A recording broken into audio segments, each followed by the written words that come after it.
The city sidewalk was crowded and noisy, filled with people rushing to grab lunch or get back to work. It was one of those busy midday hours, when everyone seemed in a hurry, stepping quickly, and rarely looking around. Among the sea of faces, an old man moved slowly, careful with each step. His cane tapped softly against the pavement, helping him balance as he made his way forward. His back was slightly bent, and his movements were deliberate, as if each step took more effort than the last. Passers-by glanced at him, some with pity, others with barely hidden annoyance at the slower pace he forced on the busy street.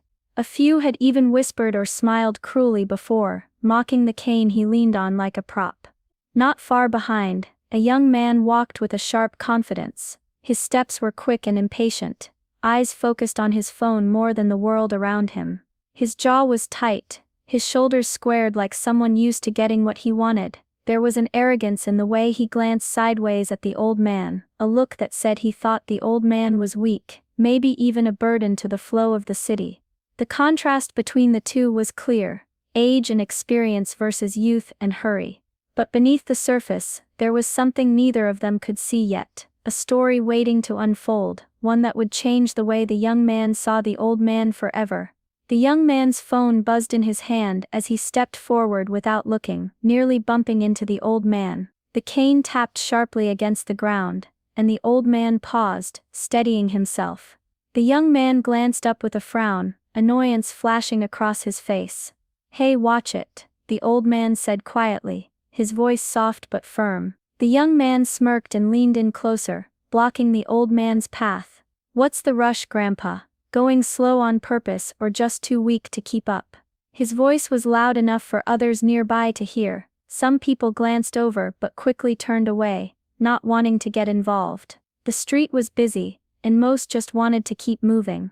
Still, a few faces showed discomfort, recognizing the unfairness in the young man's words. The old man didn't respond, only looked down at his cane, and then back up with tired eyes. His hands clenched slightly, but he stayed calm, not wanting to make a scene.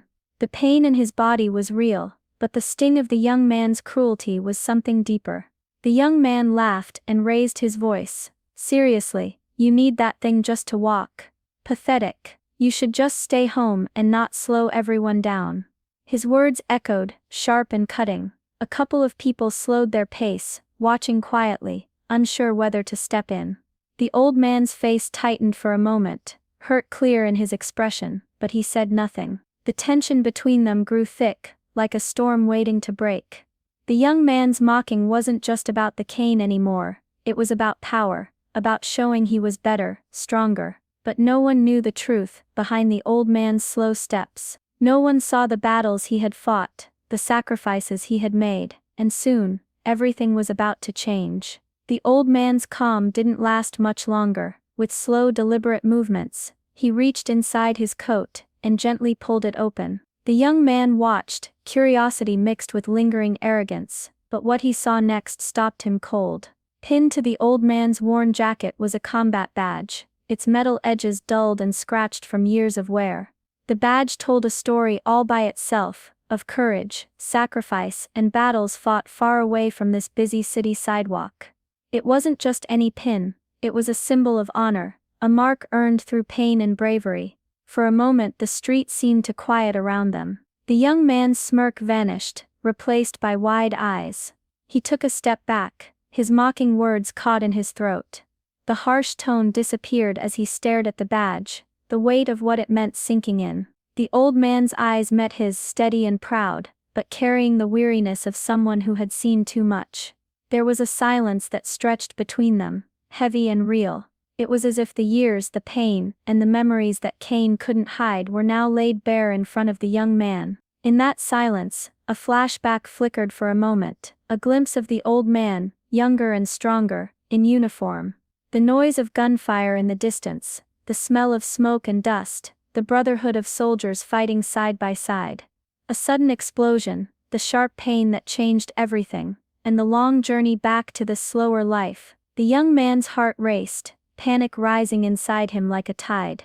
All the cruel words he had thrown now seemed wrong, shallow, and disrespectful. He hadn't just been mocking an old man, He had been mocking a hero, a man who had given everything, and carried the scars silently.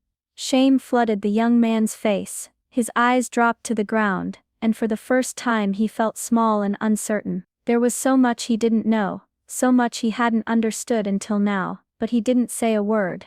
The weight of the moment held his tongue, leaving only the quiet truth between them.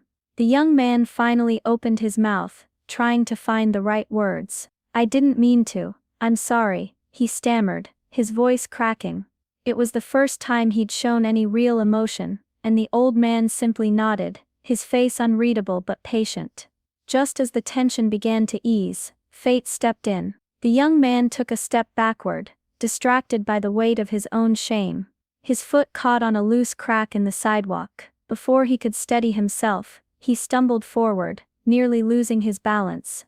A warm cup of coffee he'd been holding slipped from his hand and spilled across the pavement with a loud splash. Embarrassed and off guard, the young man froze, eyes wide as he stared at the mess pooling around his shoes. A few nearby people stopped and glanced over, some suppressing smiles, others whispering quietly. Without hesitation, the old man, steady despite his cane and slow steps, moved closer. "Here, let me help you," he said calmly, reaching out his hand. The young man blinked in surprise, then hesitated before accepting the old man's offer. The old man's grip was firm but gentle, and with careful effort, he helped the young man stand upright again. The contrast was striking. The man who had just been mocked was now offering kindness to the one who had mocked him. It was an act of grace, quiet and powerful. For a long moment, the young man was speechless, overwhelmed by a flood of feelings: guilt for his earlier cruelty, gratitude for the old man's unexpected compassion, and a new respect blossoming in his heart. Around them, the city kept moving, but some passers-by lingered just a little longer. Whispers floated through the air, words of approval and surprise at the kindness shown. The old man gave a small nod, as if to say, "We all deserve respect," before turning to continue his slow walk down the busy sidewalk. The young man watched him go, changed by a single moment that proved how quickly life could teach its lessons. The young man took a deep breath, and finally found his voice. "Thank you for helping me," he said quietly, looking up at the old man with honest eyes. "I'm really sorry for how I acted. I didn't know, I just didn't think." The old man smiled gently, the lines on his face softening with kindness. "It's easy to judge what we don't understand," he said slowly. "But respect isn't about knowing everything. It's about treating people with kindness, no matter who they are, or what they carry with them." He paused, then added, "Sacrifice isn't always visible. Sometimes it's hidden beneath a cane, or behind quiet eyes. But it's there. We all have battles, seen and unseen." The young man nodded, feeling the weight of those words settle deep inside him. He thought about his own impatience, his quick judgments, and the small ways he had overlooked the stories of others. "I promise I'll try to be more mindful," he said. "To see people for who they really are, not just what I think I see." The old man gave a small nod, and turned to continue his slow, steady walk down the sidewalk. Though his steps were careful and measured, there was a dignity in his movement that no cane could take away. As he disappeared into the crowd, the young man stood there quietly, changed by what he had witnessed. Around them, the city moved on, busy and loud, but for a moment something had shifted, a lesson in respect, empathy, and understanding. The story closes with a simple truth: everyone deserves respect, no matter their age, their challenges, or what they carry with them. Sometimes a moment of kindness is all it takes to change a heart, and maybe even the world. As the old man walked away, the young man noticed a glimpse of something inside the worn wallet the old man had briefly shown him, a shining medal, tucked carefully among folded papers. It wasn't just a badge or a pin, it was a reminder of courage and sacrifice that went beyond words. That day, the young man made a quiet promise to learn more about veterans, their stories, and the struggles many faced after returning home. He started volunteering at local support groups, hoping to give back in small ways. Sometimes, change begins with seeing what was hidden all along.